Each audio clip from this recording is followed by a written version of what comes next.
Your experience here at SNHU is really important to us. It is our policy and practice to create an inclusive and accessible learning environment.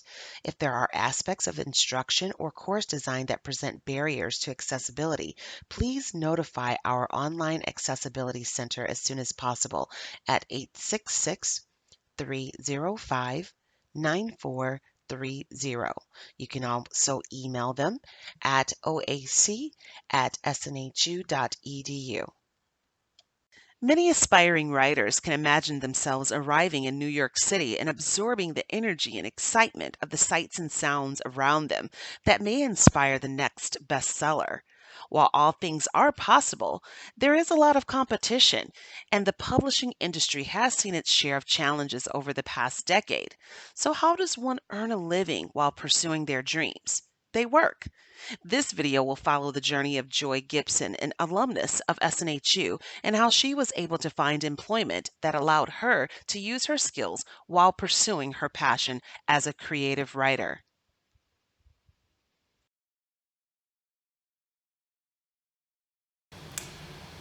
How did I end up working for a mortgage company?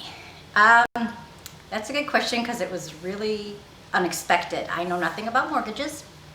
I was working in television actually at the time. I'd been in their career 22 years and I was no longer happy with my situation. And a lot of my friends knew that. So a friend of mine instant messaged me one day at work and she said, we might have an opening soon, send me your resume. And I said, I don't know what you do. She said, well, I write policies and procedures for a mortgage company. I said, I don't know what that is and I know nothing about mortgages. She said, it doesn't matter, you're good at English, send me your resume. So I did, I sent it over to her. And a couple hours later, she messaged me back and she said, we just had an opening come up and my boss wants to meet with you. I gave her your resume. I said, okay, but did you tell her I know nothing about mortgages or what policies and procedures are? She said yes, and she said she doesn't care, she just wants to meet you. She knows you're getting your master's in English, so she has a pretty good feel about the job you'd be able to do. So I went to the interview. I took with me at the time an issue of a magazine that I was writing short stories for, and was really impressed by that. She really liked it, and in the interview I very clearly stated, I want you to understand, I don't know anything about mortgages, and I've never written a policy or procedure.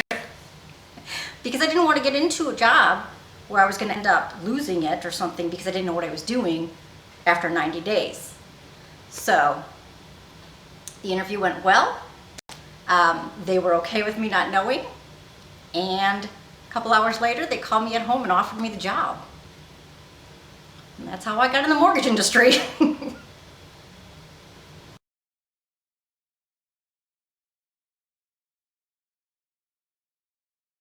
It's important to be flexible in your career path because you don't go straight from graduation to being the next Stephen King. There are bills to pay in the meantime, student loans to pay back, rent, whatnot. So, you know, it's great to think, I'm going to write romance novels or horror novels. I'm going to be the next big thing. Yes, absolutely. I hope that happens for you. But along the way, you need a steady paycheck, which you can accomplish through a whole host of different writing opportunities. For example, I wrote for a small magazine for about 3 years. I also I do the policy and procedure writing as my main job, which pays pretty well and allows me a lot of flexibility because I get to work from home to be able to work on my creative writing. There's technical writing jobs. A lot of those are contract. They can be up to 5-year contracts. A lot of times they're with the military. So you get all kinds of things that you can do. A lot of times we get blinders on when we get into the English and creative writing field and we think, I need to be an author. I need to sell the next big blockbuster book.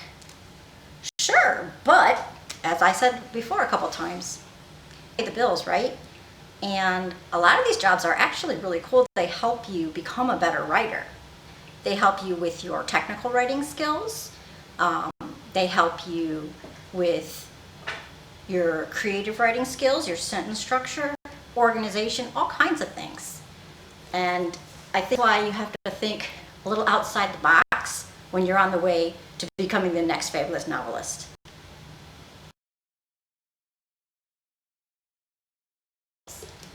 Soft skills, I think, are one of those weird nebulous things that people are like, everyone says they're important, but what the heck are they?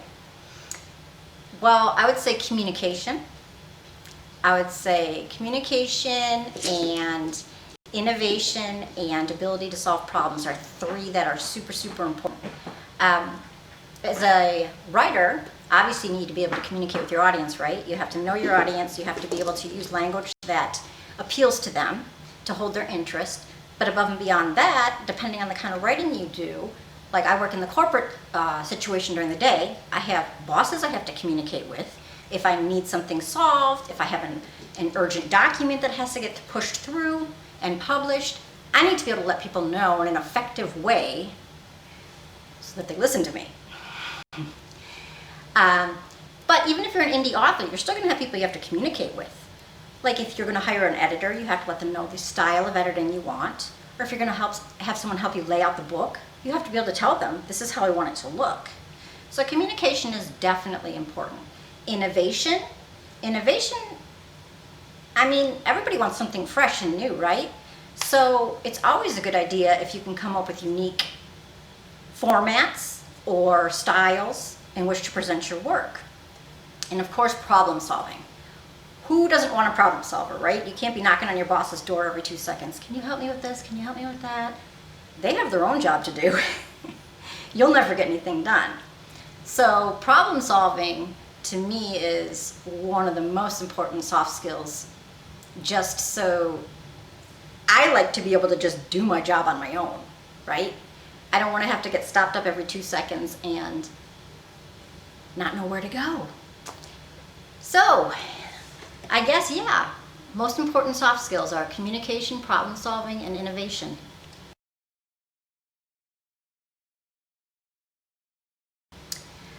Strategies.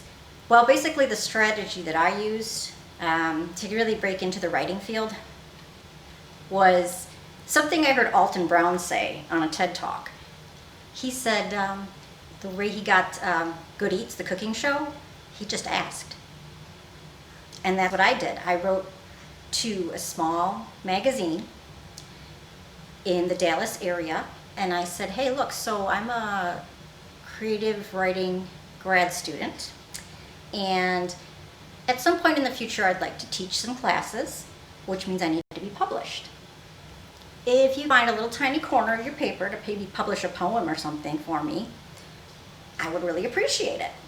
And the paper was run on a strictly volunteer basis, so they took all kinds of content.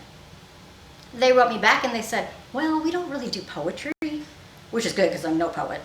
He said, but we are kicking around this idea of doing a serialized short story.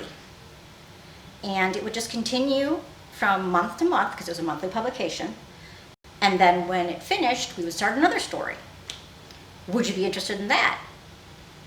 Heck yes, because short stories are actually what I write. I was just asking if they'd publish a poem because I thought it wouldn't take up much space. So that's the biggest strategy that I can offer is just ask. If you are interested in any kind of publication, just contact whomever's in charge and say, hey, could you help me out? I'm a student and I just need a little break. Because you never know. I wrote for them for 3 years.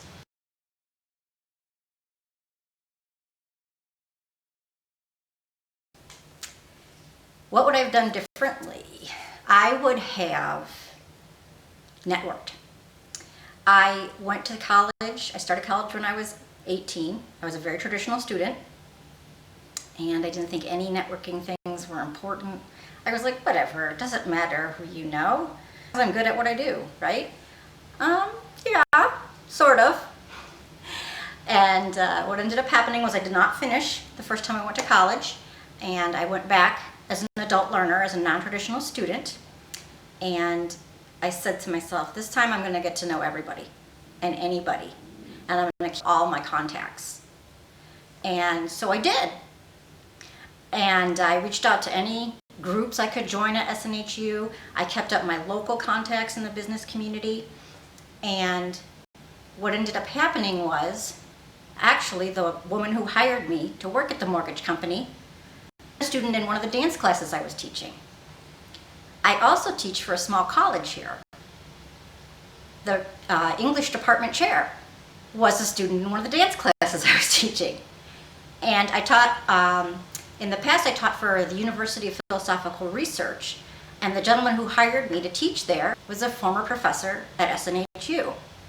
I just kept up my contacts with these folks, and they knew that I was hardworking and willing to work with other people and accept new ideas.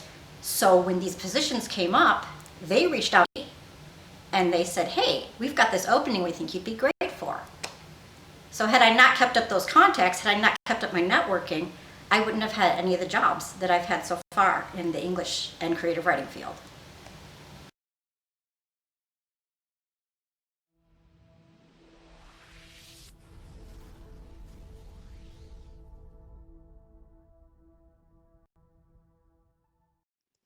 We realize that this has been a short presentation to introduce you to our topic today. However, if you are in need of one-on-one support, you can always contact our career services team to set up a career consultation. My name is Sonia. Thank you for watching.